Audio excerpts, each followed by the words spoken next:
honestly shaking while typing this. But I just need to get it out. It happened right as I was shifting into park.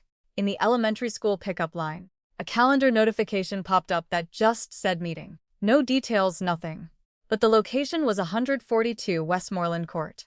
I know that area 8's where all those massive colonial houses with the perfect lawns are. I just sat there, staring at the screen. And then I noticed this smell in the passenger seat, like jasmine. Or some kind of heavy lily, but it smelled cheap. Fake. I don't wear that. I've used the same perfume for a decade. My husband's calendar is synced to mine. We've done that since our first kid was born, just so we don't double book the pediatrician, or whatever, so I knew it was his. The car behind me started honking, because the line was moving. So I just drove forward, my head spinning. My life has basically become this endless loop of just managing everything for everyone. Like the day before this, I spent 2 hours on the phone trying to cancel a gym membership. You know, the onus, those boutique places where you have to send a certified letter in the mail just to stop them from charging your card. I was sitting on hold, listening to that awful jazz music, while trying to move some stuff around in our retirement account on my laptop, because the market dipped. It's just a million tiny annoying tasks. Reminding him the gutters need cleaning, spending an hour resetting the kids' iPad passwords, because he set the security questions years ago, and I can't remember the answers. So I get the kids, we go home, and later, I went to a home store just to get out of the house for a bit. I was looking at a lamp I didn't even need when I opened the tracking app we use for the kids. He's on it too. He wants in at some strategy session in the city. His icon was just sitting right there on Westmoreland Court, not moving. I didn't even feel the adrenaline. I just felt sick. Once I got back to the car, I checked the recent destinations on the screen. 142 Westmoreland Court. 3 times in the last 2 weeks. He walked in the door about 20 minutes after I got home. He looked totally normal. "Hey," he said. "Hey," I said back. "Tough day?" "Just the usual. Had to deal with that gym membership and the savings account." "Right. Did you get them to stop the billing?" "Not yet. I have to mail the letter tomorrow." He didn't even flinch. He just went to the kitchen to get a glass of water. That jasmine smell hit me again, and it occurred to me that he probably didn't even notice it. He's just that careless. The next couple of days were more of the same. I took the car to the shop for an oil change, and the guy tried to push a fuel system cleaner and a new air filter on me. I just kept saying no. I just wanted to leave. While waiting in the lobby, I started looking through our shared cloud. Since everything is shared for the kids, I can see the photo stream. There weren't any obvious photos, but I found the hidden folder. He hadn't put a separate passcode on it, or maybe he just forgot. Inside weren't photos of some woman, but screenshots of a bank account I'd never seen, a separate one. There were transfers, not huge, but they happened all the time. 500 here, 1,000 there, all going to some name, S. Miller. I didn't say anything. I just sent screenshots of the transfers to my own private email. Then the school's fall festival happened. I was running the bake sale, which meant 3 days of baking cupcakes and dealing with 15 other moms who couldn't agree on a theme. I was standing there in an apron, counting cash in a plastic box. He showed up late. He leaned in and kissed my cheek. "Sorry, late. Meeting ran over." I didn't even move. I just looked at his phone sitting face up on the table. A text popped up from a number with no name. It said, "The kids are asleep. Come over." There were teachers and parents everywhere, so I didn't make a scene. I just picked up the phone and checked the contact details for that number. 142 Westmoreland Court. He saw me holding it. He looked confused for a second, then it clicked. "Give me my phone," he said. "Who is S. Miller?" "I don't know what you're talking about." "The text says the kids are asleep," I said. "Other kids? Are you kidding me? You have other kids?" He didn't answer. He tried to grab the phone, but I stepped back. I was just standing there in my apron, holding his phone in one hand and a plastic spatula in the other. "I saw the transfers," I told him. "The hidden folder. The car history." He stopped trying to grab it. The noise of the festival kids screaming. The music all felt like it was happening in another room. "It's not what it looks like," he said. I didn't want to hear it. I just looked at the phone and then at the table. I put his phone face down next to a plate of vanilla cupcakes. Then I pulled my iPad out of my bag and slid it toward him. I had the bank screenshots pulled up. "Done paying for this," I said. I turned around and started packing up the rest of the cupcakes. He followed me to the car. I didn't look at him, just started the engine and drove. The kids were in the back fighting over Pokémon cards, some holographic one that looked like a piece of foil, honestly, and they didn't notice anything. He was in the passenger seat, staring, and then he finally starts talking. "Jen, listen, you're taking this the wrong way," he said. "The wrong way?" I asked. "There's a text that says the kids are asleep. Come over and you've been sending money to a woman named Miller." "How is that the wrong way?" "It's noti mean it is a woman. But it's not what you think," he said. "Sarah Miller is a consultant. She's helping me with a project, the kids thing. She has kids too. She was just letting me know when the house was quiet, so we could actually talk business without toddlers screaming." I stared at him. He's sitting there with a straight face, telling me that come over is business talk. And the money, investment, seed money for the project. "I didn't want to worry you about the risk, so I handled it separately. I was going to tell you once it paid off." Neither of us said another word for the rest of the ride. I pulled into the driveway and told the kids to go inside and start their homework. The next morning I did my usual stuff. The dishwasher was making this annoying rattling sound, like a fork was caught in the spray arm or something, which I'll probably have to deal with later. But anyway, I had a list of things to do. I sat at the kitchen table with my laptop open, messing with our retirement accounts because the market had dipped. And I wanted to move some things around. I was clicking transfer on a few $1,000s, while Michael was standing right there, leaning against the counter, trying to act like everything was fine. "I feel like you're still mad," he said. "I'm moving our money, Muck, and busy," I told him. "Look, can we just drop it? I love you. I love the kids. Why would I throw that away for some project?" I didn't look up from the screen. I kept clicking through the menus. "Did you call the gutter company?" I asked. "Rain is coming next week, and if those aren't cleaned, the roof is going to leak again." "Todd'll do it today," he said. "You said that last month." He sighed ill. "Get it done, Jen. Stop with the cold shoulder, it's not good for the kids." So I decided I needed to get out of the house. I told him I was running to the store for some stuff, which was a lie. I just needed to be alone with my phone. I spent about 45 minutes in a clearance aisle looking at vases. One of them was this hideous lime green color that I almost bought just for the irony of it. But my phone was in my hand the whole time. I opened Life 360. "We have it for the kids, but we're all on it." I zoomed in on his icon. He had said he was going to the hardware store for gutter supplies. His icon wasn't at the hardware store. He was parked in a Target parking lot. He stayed there for an hour, just sitting. I didn't even text him. I bought a random candle and went home. When I got back, he was in the living room and the kids were complaining because their iPads weren't working. The password had been changed or it was glitching, and they were locked out. "Can you fix it?" the oldest one asked. "I've got it," I said. I took the iPad into the bedroom.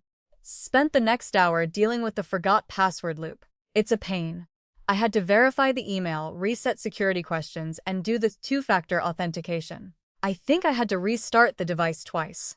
Wait, was it twice? No, 3 times. But because everything in this house is synced the iCloud. The messages. The photos, he started seeing things pop up. There were synced messages from a device I didn't recognize. It wasn't his phone, looked like a secondary tablet. Not business messages either. "I miss you," one said. "Can't wait for next Tuesday," another one read. "The kids are finally asleep." I sat on the edge of the bed staring at the screen. I didn't even panic. I just felt numb. I took a screenshot of every message and emailed them to a private Gmail account he doesn't know about. I walked back into the living room. Michael was on the couch, watching a game. "Did you get the iPads working?" he asked. "Yeah," I said. "They're on the counter."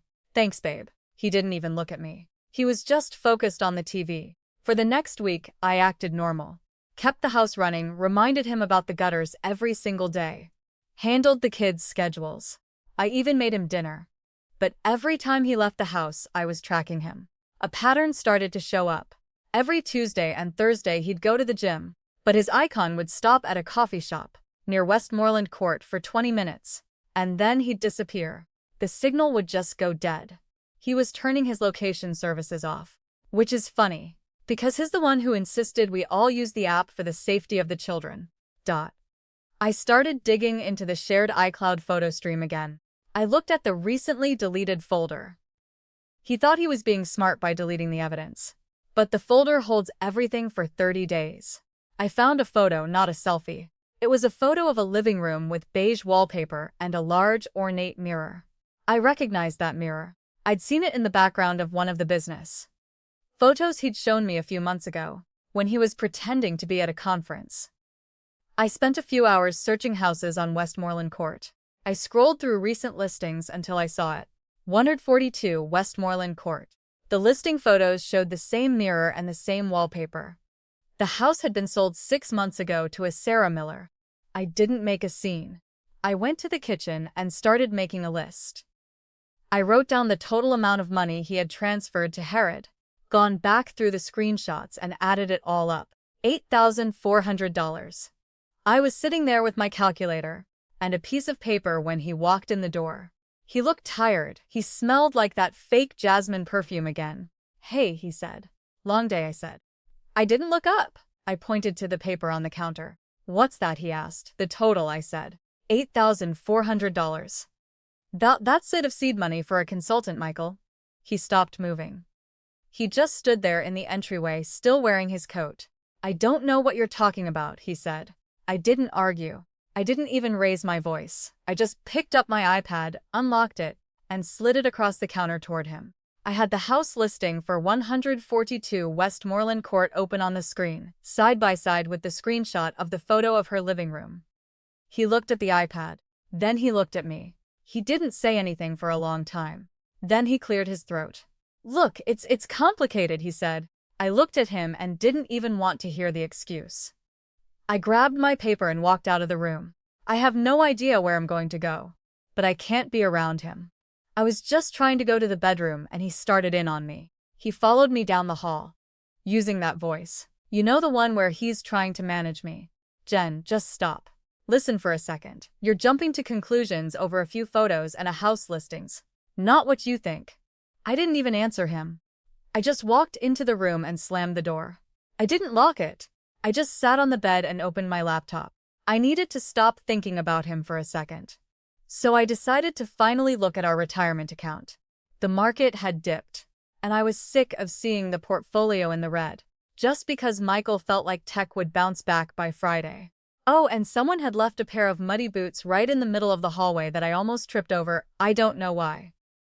He can't just put them on the mat. Anyway, I was moving some percentages around to stabilize things when I saw something in the linked accounts, a trust account. I'd never seen it before. It wasn't in my name, but it wasn't exactly his either. It was called the Miller Gutierrez Family Legacy Trust. We don't have a legacy trust. We have savings, a brokerage account, and the kids' college fund. That's it. I tried to click it, but it wanted a separate password. I tried everything, the kids' birthdays, our anniversary, my old street. Nothing worked. "Jen," he said through the door, "can we just talk about this like adults? I'm busy, Michael. You're just looking at a screen. Open the door." I just ignored him. Then I remembered that old iPad in the kitchen we use for recipes still has our shared login. The screen is all sticky, but it works. I grabbed it and opened the mail app. I searched trust, and nothing came up. Then I searched Miller. A bunch of emails appeared from a firm called Hastings Moore. I didn't recognize the name. I opened the newest one and there was a PDF, Final Distribution Schedule, Estate of Eleanor Vance. I just stared at it. Eleanor Vance. My great-aunt Eleanor, she died like 3 years ago. I'd met her maybe twice, but my dad always said she had old money.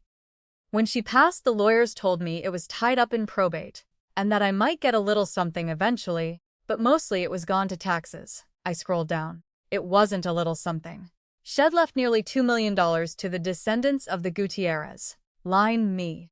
My kids, but the money wasn't going to me. It was going into that Miller Gutierrez Family Legacy Trust, and Michael was the trustee. He was the only one who could touch the money. I ended up just sitting there on the kitchen floor. Then I saw the transfers. Every month for a year, Michael had been moving $5,000 from the trust into an account for Sarah Miller. So the seed money for his consultant business? The investment he didn't want to worry me about. He was just stealing my inheritance and giving it to her. I didn't scream or anything, I just felt cold. I took the iPad back to the bedroom and opened the door. Michael was standing there, with his arms crossed, looking exhausted. "I've been thinking," he said. "Maybe we should do counseling. I think we just need to work things out." I didn't say anything. I just held up the iPad. I had the PDF open with the transfers to Sarah highlighted. He looked at it and didn't even try to deny it. He just slumped against the wall and let out this long breath. "It's not what it looks like," he said. "Really?" I asked. "Because it looks like you lied about my aunt's estate for 3 years. It looks like you put a trust in your name and sent my money to a woman on Westmoreland Court. I was managing it. Jen, you don't know how to handle that kind of money. You would've just let it sit in savings. I was investing it. She's a specialist. She knows how to move assets by moving them into her own bank account." "It was a fee," he said. "A management fee. $5,000 a month is not a fee, Michael." "I was going to put it all back," he said, "once things matured. But it got complicated. Sarah and we have a connection. She actually gets the pressure I'm under. She doesn't just nag me about the house and the 401k, she actually supports me." I just looked at him. He was actually blaming me for the theft, because I asked him to fix the house. "Your vision," I said, "is your vision living in a house with a mirror you bought with my aunt's money?" He didn't answer. He just looked away. "I want the money back. It's tied up," he said. "Most of it's in assets. I can't just pull it out without a huge tax hit." I didn't argue. I went back to the kitchen, grabbed my phone, and called my brother. He's a lawyer, not a big corporate guy, but he knows enough about fraud to be useful. "Hey," I said, "I'm emailing you a PDF. I think my husband committed financial fraud." Michael was in the background, calling my name and telling me to be reasonable. I just muted the phone. The next few days were weird. I didn't move out. I didn't tell the kids. I just kept doing the chores. I finally fixed the dishwasher. It was just a butter knife stuck in the rack, and I went to the store for an afternoon just to get out of the house. While I was doing laundry and packing lunches, I worked with my brother. Turns out Sarah Miller wasn't a specialist. She wasn't even a consultant. She was a real estate agent who lost her license 3 years ago for unethical practices. Michael hadn't just found a mistress. He'd found a scammer who convinced him they could launder the money through shell investments to avoid taxes, while she took a huge cut. He was cheating on me, and he was getting played by the woman he was cheating with. On Thursday, I was in the living room folding towels. Michael came in looking twitchy, checking his phone every 2 seconds. "I need to go to the gym," he said. "No, you don't. Jen, come on. I just need to clear my head." I didn't look up. I saw the alert on the tracking app. "Michael, you're not going to the gym. You're going to Westmoreland Court. But you should check your email first." He frowned. "What email?" "The one from the police." He froze. "What?" "My brother helped me file a report for embezzlement and fraud," I told him. "Since the trust was for the Gutierrez line, and you moved the funds under false pretenses, it's a criminal matter, not just a divorce thing." He looked terrified. He scrambled for his phone, his thumbs shaking as he scrolled. "You can't do that," he whispered. "I'm your husband. You were my husband," I said. "Now you're just the guy who stole from his own kids." He started pacing, getting louder. "I can fix this. I'll get the money back from Sarah. I'll make her transfer everything back. Just call them and tell them it was a mistake." "It wasn't a mistake," I said. "It was a choice. You chose to lie, you chose to steal, you chose Sarah. I love you, Jen. I just got caught up in things." I finally looked at him. I wasn't even angry anymore. I was just exhausted. I was so tired of managing him. The passwords, the schedules, the lies. I was tired of keeping our whole life from falling apart, while he played house with a disgraced agent. "Get out." What? "Get your things and get out. I already changed the locks on the back door and the security code. I'll give you an hour to pack after that. You're trespassing. You can't just throw me out," he yelled. "This is my house too." "The house is in my name," I reminded him. "My parents helped with the down payment. You're just a tenant who stopped paying his way a long time ago." He stood there for a minute, breathing hard. He looked at the kids in the other room playing video games, totally oblivious to the fact that their dad was being evicted. "They're going to hate me," he said. "That's a you problem." He went upstairs to pack. I sat back down on the couch and opened my laptop. I went back to the retirement account and looked at the balance. Then the empty space where the trust used to be linked.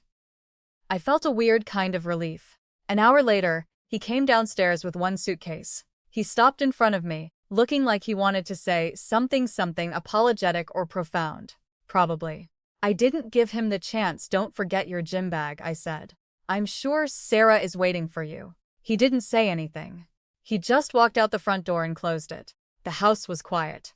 For the first time in 15 years, I didn't have a list of things he needed to be reminded of. No location icons to track, no passwords to reset. I walked into the kitchen and saw a stack of mail on the counter. There was a notice from the city about the fall leaf collection schedule. I picked up a pen and wrote "done" on my calendar for the month. Then I sat down and started looking for a divorce lawyer who specialized in financial fraud. I spent the first few days changing passwords, everything. Streaming accounts, cameras, the alarm system. It's a nightmare when you realize how many things you've shared for 15 years. I had a notebook on the kitchen counter and ticked them off one by one. I was on my grocery app when Michael texted me. "Jen, please, I'm at a motel. I can't believe you're doing this. I want to talk to the kids." I didn't answer. I finished the password and blocked him. I didn't want him seeing my grocery list or knowing where the deliveries were going. Then there was the gym. He had a membership in both our names from years ago. And since he wasn't paying for anything anymore, the bill was hitting my account. I called to cancel it, but the woman on the phone told me I had to send a certified letter to their corporate office. I sat there for a bit, listening to that hold music. I'm in the middle of a multi-million-dollar fraud case, and I have to go to the post office to send a physical letter just to stop paying for a gym he doesn't even use, so I went. I drove to the post office, waited in line behind some guy trying to ship a giant fish tank, and paid for the mail. I tossed the tracking number in a folder with my other receipts. Later that afternoon, I took the kids to get their oil changed. I was sitting in the waiting area, staring at a vending machine that only had those weirdly salty pretzels when the mechanic came over. "You've got some sludge in the engine," he said. "I'd recommend the premium flush and a new air filter. It'll be another $80. I looked at his clipboard. "No," I said, "just the oil, no upgrades. Are you sure? It'll help the car last longer, I'm sure," I told him. My car's interior was a disaster, half-eaten goldfish crackers everywhere. But I couldn't deal with that. I sat back down and opened my laptop. I went into the investment account and spent about 2 hours moving things around. In the 401k, I moved money out of the risky stuff and into something more stable. I kept clicking sell and buy and watching the numbers move. It was kind of relaxing, just moving numbers on a screen. My brother called me while I was waiting for the car. "I talked to the DAS office," he said. "The fraud report is moving forward. They're looking into Sarah Miller's history. Turns out she's done this with at least 2 other guys. She finds men who think they're smarter than their wives, convinces them to hide money for investments, and then drains the accounts." "So Michael got played," I said. "Pretty much. He thought he was the mastermind, but he was just the paycheck." I didn't laugh. I didn't really feel like I'd won. I just felt, okay. "What's the next step?" I asked. "The police will probably want to interview him, but you need to make sure every single account is frozen or transferred. If he realizes the heat is coming, he might try to move whatever is left of that trust money." I hung up and went back to the account. I spent the next hour moving every penny from the joint brokerage into a new solo account I'd opened the day before. I watched the status change to completed. That was it. The kids were starting to ask questions. Not about the fraud or the mistress there too. Young for that, but about why Dad wasn't home for dinner. "He's working on a big project," I told them. "He has to stay in a hotel for a while to get it finished." "Does he have a TV at the hotel?" the youngest asked. "Probably," I said. "Now eat your nuggets." A few days later, I went to a home decor store. I didn't need anything. I wanted to be somewhere where no one knew me, and the only problem was picking between 2 shades of off-white throw pillows. I spent 40 minutes in the clearance aisle, looking at vases and candle holders. I found this weird, oversized ceramic bowl that looked like a melted piece of cheese. It was so ugly I almost bought it. My phone buzzed. It was an email from Michael. "Jen, I've been thinking. Sorry, I know I messed up. I can't believe I let Sarah get in my head. I love you. I love our family, please. Let me come home for one weekend. I'll do whatever you want. I'll clean the gutters. I'll fix the dishwasher. I'll do everything. Just let me see the kids." I didn't get angry. I forwarded the message to my brother. He's trying to negotiate, I wrote. Tell the lawyer. Then I went back to the pillows. I stopped acknowledging him. He was just a legal liability now. Whenever he texted, I archived them into a folder called Evidence. Whenever he called, I let it go to voicemail and saved the audio. My lawyer and my brother arranged a meeting at a boring conference room at a law office, so he could sign the initial separation papers and give me the passwords to the trust accounts. I got there 10 minutes early. I was wearing a blazer and jeans, and I had my iPad and a folder. No jewelry. I wanted to look like I was just there to do a job. When Michael walked in, he looked terrible. He'd lost weight. His eyes were bloodshot, and his shirt looked like it hadn't been ironed in a week. He looked at me and looked like he was about to cry. "Jen," he said. "Look at me." I didn't. I slid the iPad across the table toward him. "The passwords," I said, "and the authorization to transfer the trust balance. Sign the bottom of page 4. "Can we talk for 5 minutes?" he asked. "I want to explain why I felt like I couldn't talk to you. I felt like you were always managing me, and I wanted to feel like the man of the house for once." I finally looked at him. I didn't scream or roll my eyes. "You wanted to be the man of the house," I said. "So you stole $2 million from your kid's inheritance and gave it to a woman who was using you for money. That's your version of being the man of the house." He flinched. "I was trying to grow the money, Jen. I really thought." "I do not care what you thought, Mike," I interrupted. "I don't care about your feelings. I care about the money and the kids. Just sign the papers." He looked at the iPad, then back at me. "You're so cold. You've always been like this, calculating. Like everything is a checklist." "It is a checklist," I told him. "And you're the last item." He signed the papers. His hand was shaking so much, he almost smudged the ink. Once he was done, I took the iPad back and checked the transfers. I opened the bank app and watched the final balance move from his control to mine. It wasn't all Theresara had taken a huge chunk, but it was enough to secure the kids' future and keep the house. "I'm going to lose everything, aren't I?" he asked. "The DA will tell you that," I said. I stood up and packed my folder. "Will I see the kids?" he asked. "We can discuss a visitation schedule through the lawyers. Depending on where you end up after the fraud case, that might change." He started to say something else, but I was already walking toward the door. I walked out to the parking lot and got into my car. When I got home, the house was quiet. The kids were at a sleepover at their cousin's place. I walked into the kitchen and saw a pile of mail on the counter, a water bill, and a flyer for landscaping. I sat down and opened my laptop. I went into the shared iCloud settings one last time. There was a notification that said, "Family sharing. 1 member remaining." I clicked delete account for his profile. Then I went to the calendar. I saw a reminder I'd set thrists ago, Michael's birthday buy gift. I clicked the event and hit delete. I spent the rest of the night doing boring stuff. I went through the pantry and organized the canned goods by expiration date. I moved the chickpeas to the back and the tomato sauce to the front.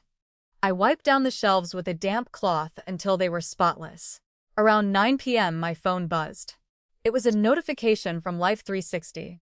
For some reason, he hadn't removed himself from the circle. Yet his icon was a little dot parked at a cheap motel on the outskirts of town. He was just sitting there, in a parking lot, probably staring at his phone. I opened the app, went to the settings, and removed him. The little dot vanished from the map. I closed the app and put the phone face down on the counter. I walked over to the dishwasher and started unloading the clean plates. I stacked them in the cupboard, one by one, in rows. Then I went to the living room, turned off the lights, and went to bed.